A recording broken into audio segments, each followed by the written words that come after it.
Olá, esse vídeo vai falar sobre a cura, chamada cura espiritual. Espero que vocês aproveitem o assunto, segundo, logicamente, a visão espírita.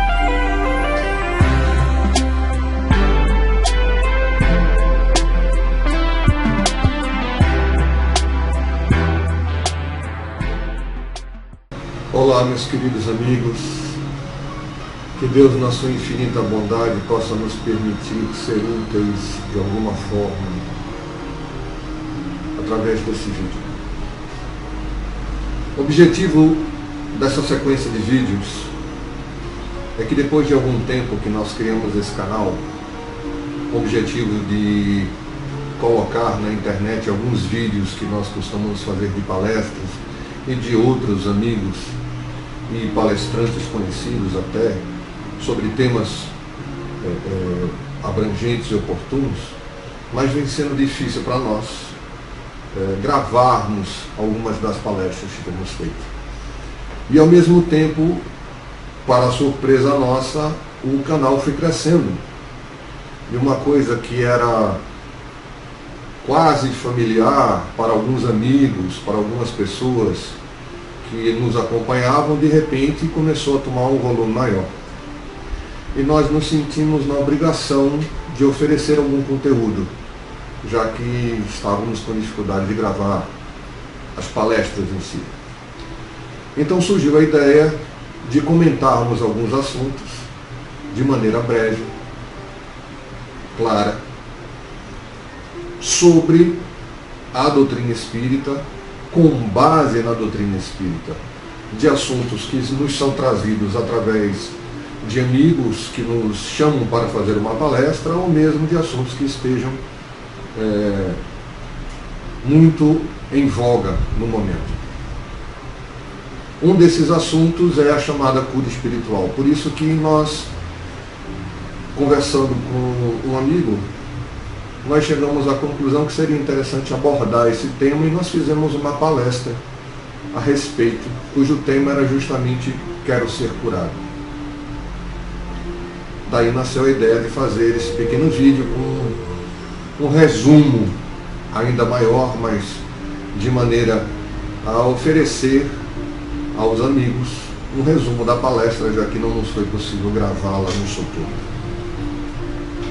Deixamos também o convite para aqueles que nos acompanham no canal, que, se for do seu interesse, coloquem nos comentários assuntos ou determinados temas que sejam de seu interesse e que nós possamos dar algum esclarecimento na medida do possível, que nós estudarmos, avaliarmos e prepararmos alguma coisa em cima dos assuntos que vocês nos ofertarem. Essa é uma das ideias que a gente tem, além das palestras, a gente fazer esse tipo de trabalho a partir de agora.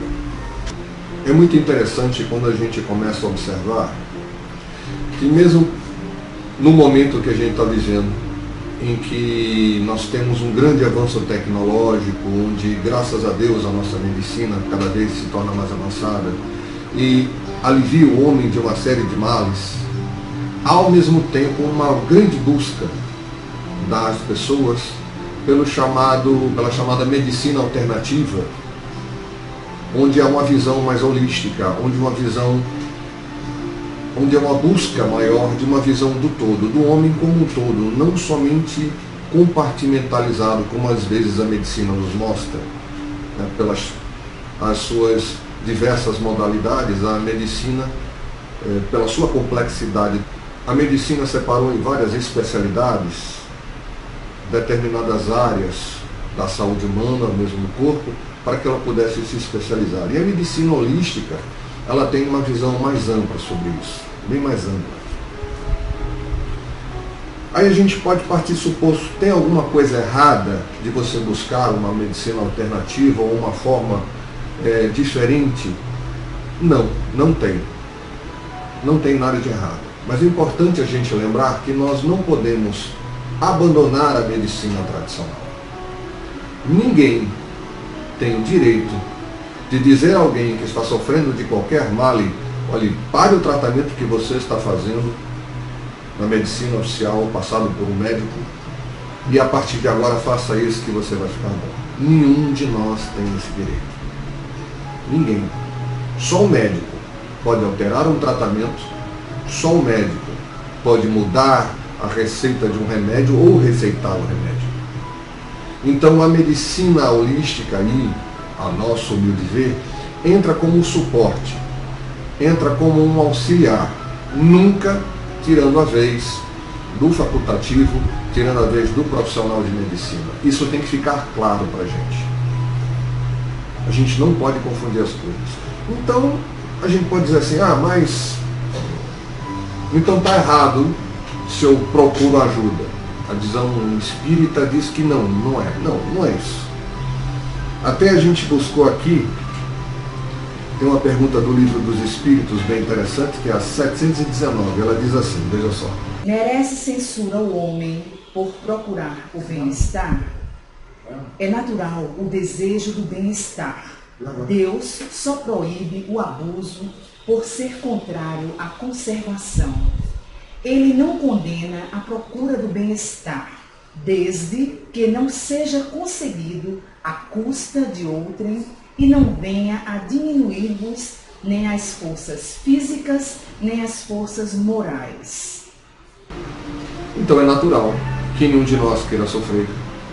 É natural que no momento de fragilidade, de ansiedade, nós busquemos ajuda.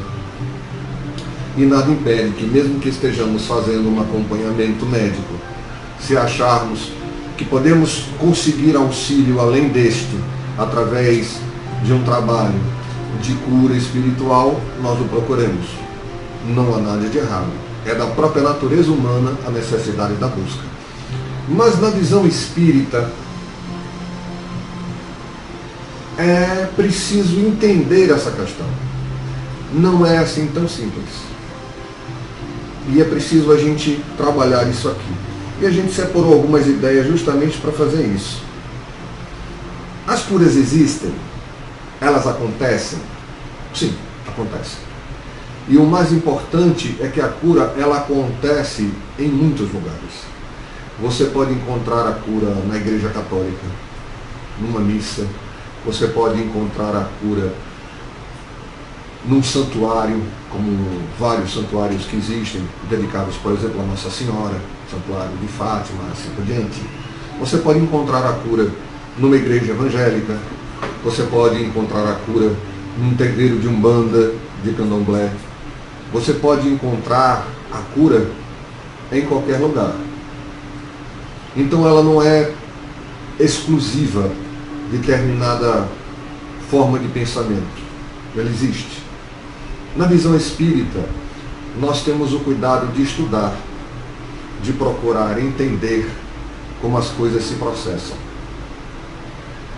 Então, embora nós respeitemos todas essas religiões e essas formas de pensamento, desde as mais conhecidas até aquela sinhazinha lá no interior que usam um ramozinho de arruda para benzer as pessoas e fala lá a sua prece, e ela consegue muitas vezes fazer coisas surpreendentes.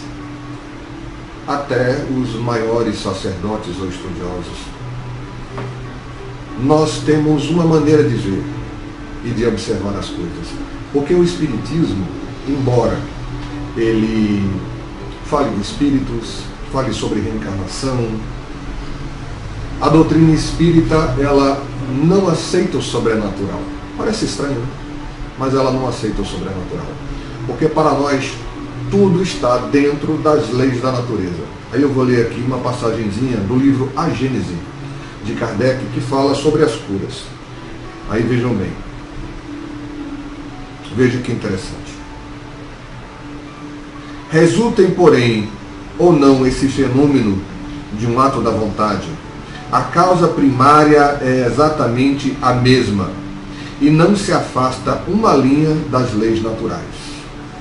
Os médiuns, portanto, nada absolutamente produzem de sobrenatural, por conseguinte, nenhum milagre fazem, as próprias curas instantâneas não são mais milagrosas do que os outros efeitos, dado que resultam da ação de um agente fluídico que desempenha o papel de agente terapêutico, cujas propriedades não deixam de ser naturais por terem sido ignoradas até agora. Então, existem curas? Existem. Muitos conseguem fazê-las? Sim. Mas a gente pode ver que elas não acontecem a toda hora nem com todo mundo. Não é assim tão simples também. Existem outros fatores que entram nessa ideia. E é isso que a gente tem que pensar. Isso que a doutrina espírita nos ajuda a explicar esse fenômeno. Uma das coisas que confundem e muitas vezes criam suspeitas sobre essa questão da cura é porque você tem um indivíduo que procura ajuda em um determinado lugar, ele alcança uma cura, e você tem um outro indivíduo que tem o mesmo problema, a mesma doença, e ele não se cura. Um fica bom e o outro não. Por quê? Porque todos não são curados. Aí a gente pode dizer, bom, é porque faltou fé a ele, porque ele não teve merecimento. Não é tão simples assim. Muita gente até usa isso, quando não consegue que a pessoa seja curada, diz assim, mas você não teve fé bastante, e a pessoa tem fé. Então você está dizendo que ela não tem fé, como é que você sabe que ela não tem fé? Isso é um dos problemas. Para a gente fazer determinadas colocações, é preciso cuidado. Que aí você pode até destruir a fé que ela tem. Então eu não tenho fé bastante, eu não sou merecedor.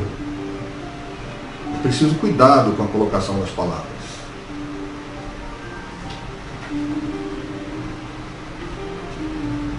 Para o Espiritismo, o problema não é porque você não é curado. A questão é porque você está doente ou desequilibrado. Essa é a questão. Como nós não vemos o indivíduo como a sua primeira reencarnação, nem o corpo, porque nós não somos o corpo físico, nós somos espíritos que estamos momentaneamente usando o corpo físico, esse temporário.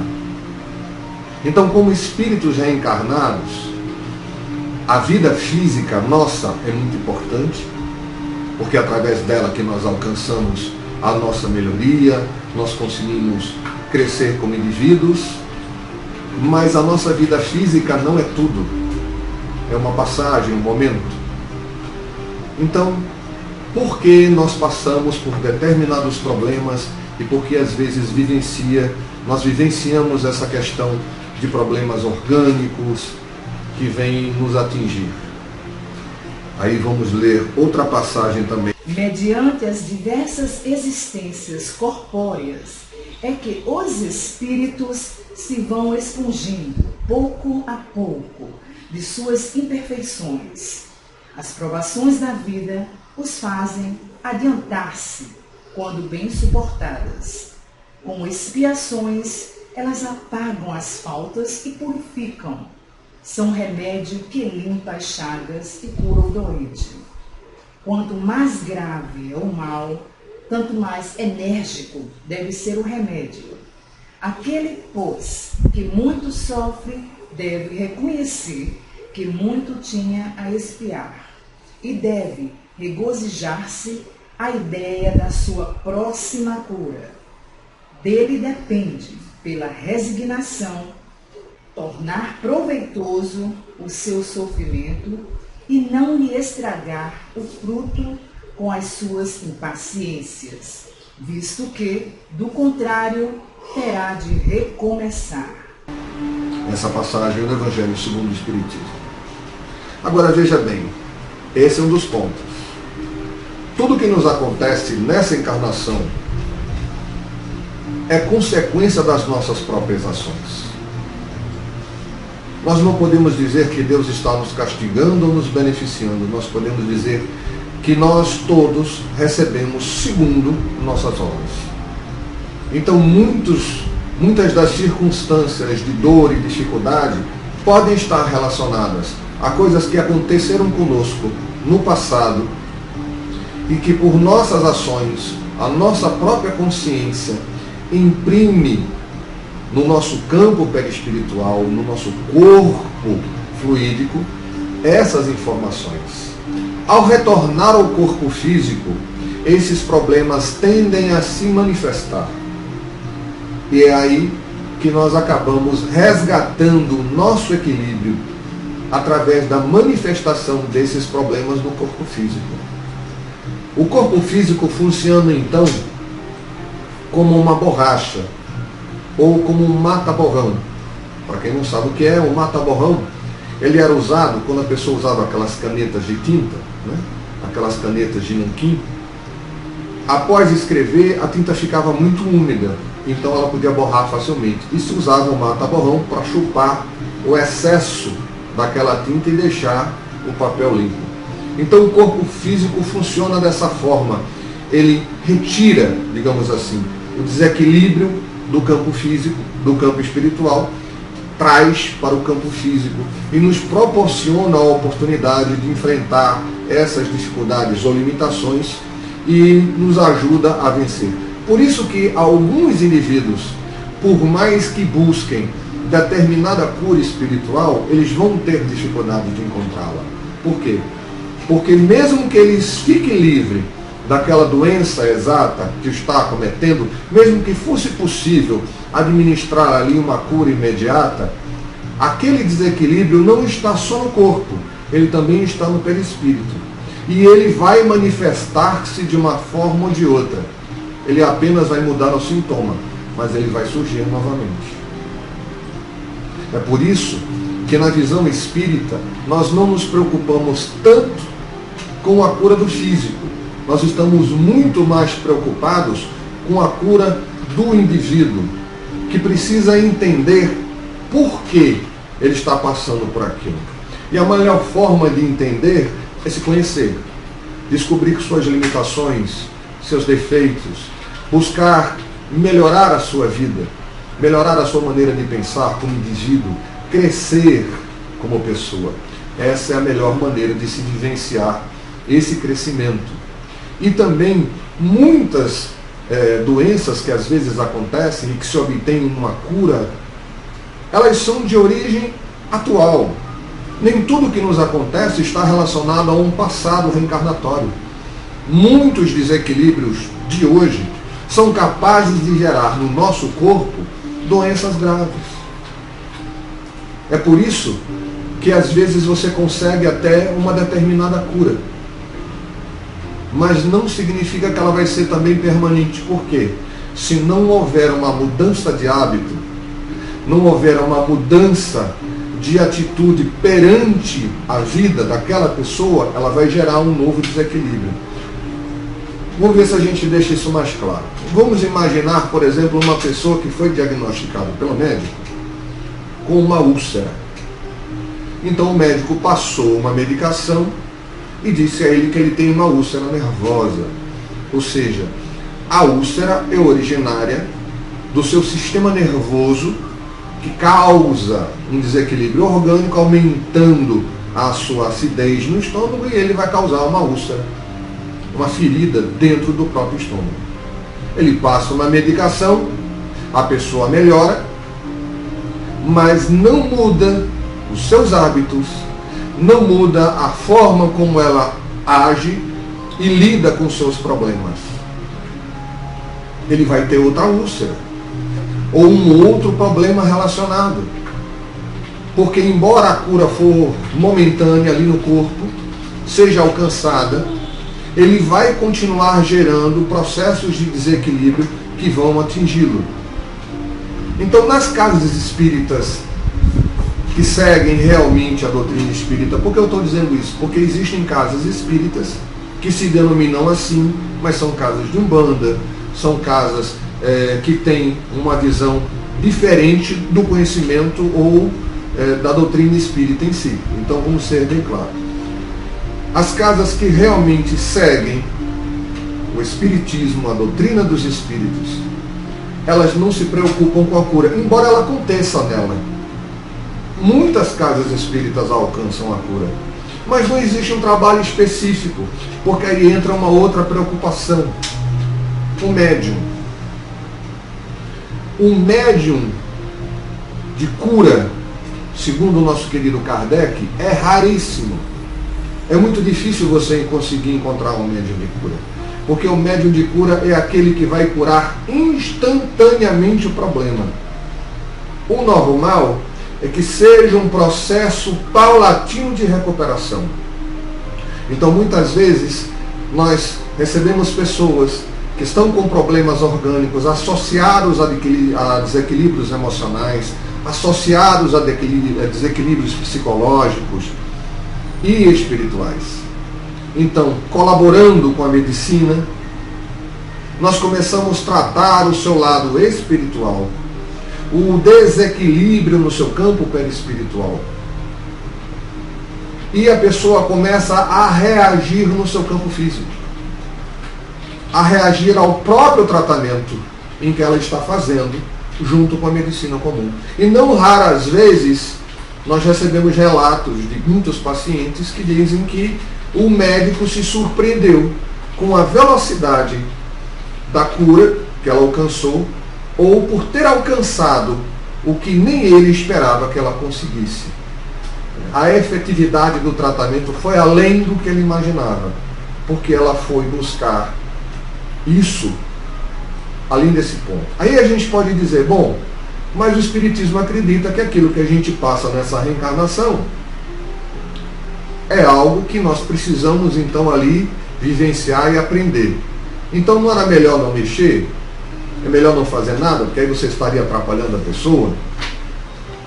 Aí a gente tem outra passagem do Evangelho segundo o Espiritismo que diz o seguinte: não haveria imenso orgulho da parte do homem em considerar no direito de, por assim dizer, revirar a arma dentro da ferida, de aumentar a dose do veneno nas vísceras daquele que está sofrendo, sob o pretexto de que tal é a sua expiação? Considerai-vos sempre como instrumento para fazê-la cessar. Resumindo, todos estáis na terra para expiar, mas todos, sem exceção, deveis esforçar-vos por abrandar a expiação dos vossos semelhantes, de acordo com a lei de amor e caridade. Texto do Evangelho segundo o Espiritismo.